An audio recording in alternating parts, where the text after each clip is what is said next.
তুমি কোন বাস অনেক আমরা সহ্য করেছি। এই যে আমার নামে আজকে একটা মামলা হলো, মানহানির মামলা। ওই ব্যক্তি চাঁদাবাজি করে, সন্ত্রাসী করে, এমন লোকের কোনো মান থাকতে পারে না। যার মান আছে তারই তো মানহানি হয়। মামলা করেছে আরেকজনকে দিয়ে, গোপনে গিয়ে হলো সাক্ষী হিসাবে উপস্থিত হয়েছে। এগুলাকে আমরা বলবো গুপ্ত। আপনি ঢাকা হাটে ফেল করেছেন, লিখে রাখুন জনাব আব্বাস। আপনাকে তারেক জিয়া এসে রক্ষা করেছে। তারেক জিয়া যদি এসে রক্ষা না করত, তাহলে আপনি মির্জা আব্বাসের ছুনোপুটিও আমরা ঢাকা হাটে খুঁজে পাইতাম না। হালে পানি আছে, এখনো বেঁচে থাকার সুযোগ আছে। ভদ্র হন, ভদ্র হতে শিখুন। আমরা সভ্য সমাজে বসবাস করি। অসভ্য আচরণ করবেন না।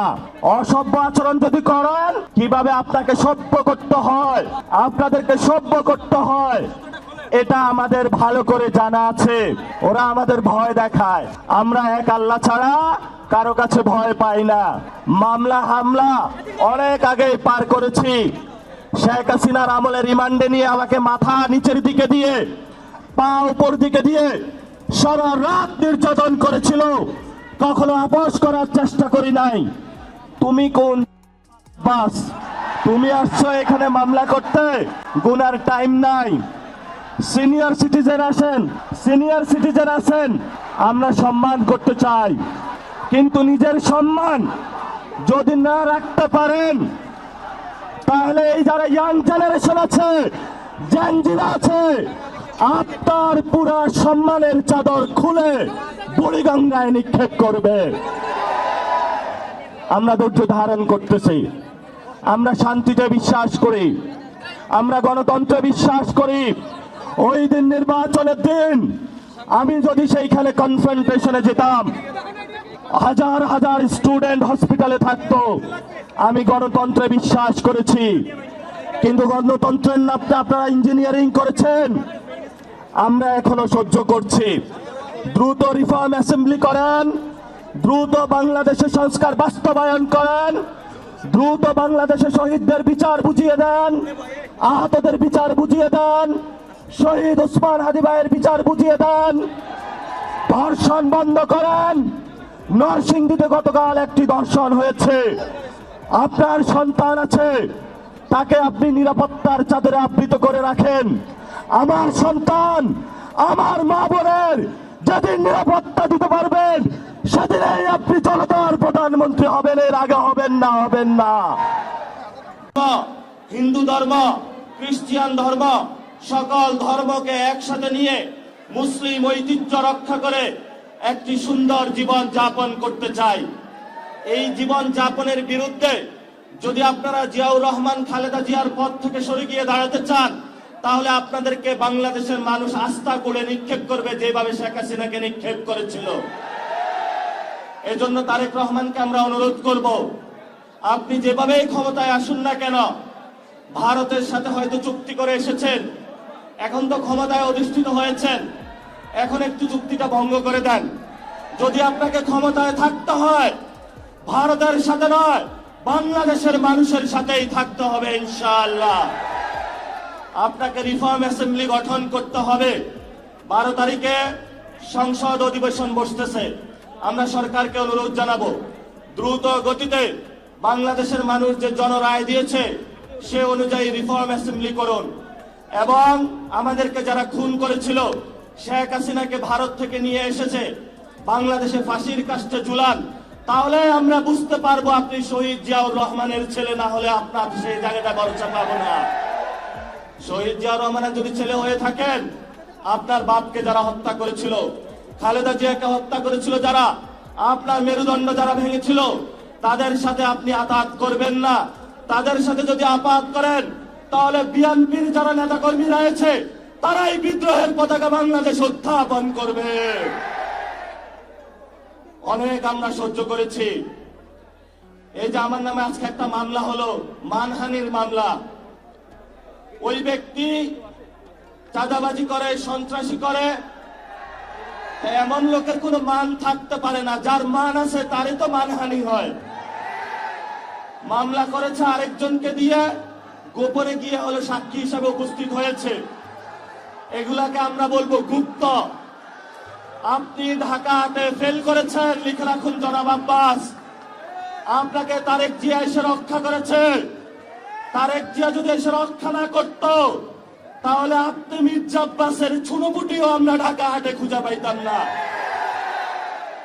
হালে পানি আছে, এখনো বেঁচে থাকার সুযোগ আছে। ভদ্র হন, ভদ্র হতে শিখুন। আমরা সভ্য সমাজে বসবাস করি। অসভ্য আচরণ করবেন না। অসভ্য আচরণ যদি করেন, কিভাবে আপনাকে সভ্য করতে হয়, আপনাদেরকে সভ্য করতে হয়, এটা আমাদের ভালো করে জানা আছে। ওরা আমাদের ভয় দেখায়।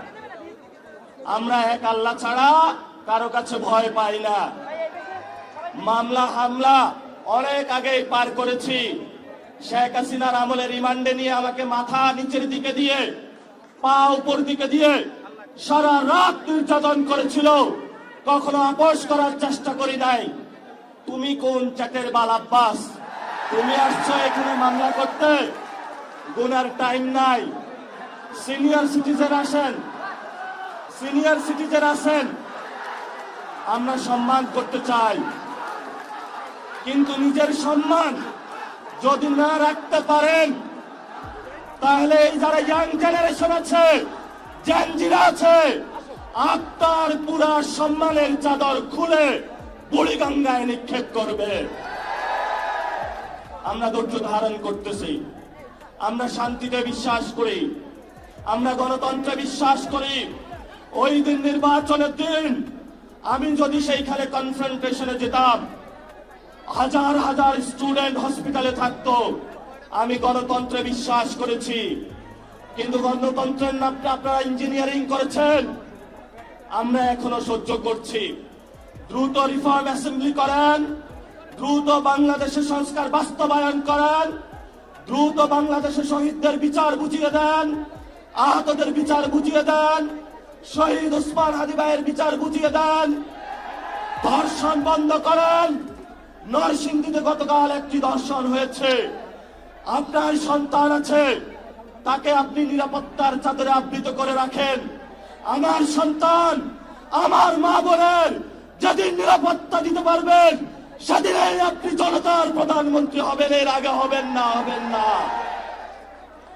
আমরা একটা আশঙ্কার মধ্যে দিনাতিপাত করছি। আইন শৃঙ্খলার অবনতি হয়েছে। এই বরিশালবাসী আওয়ামী লীগের অনেক নির্যাতন সহ্য করেছে।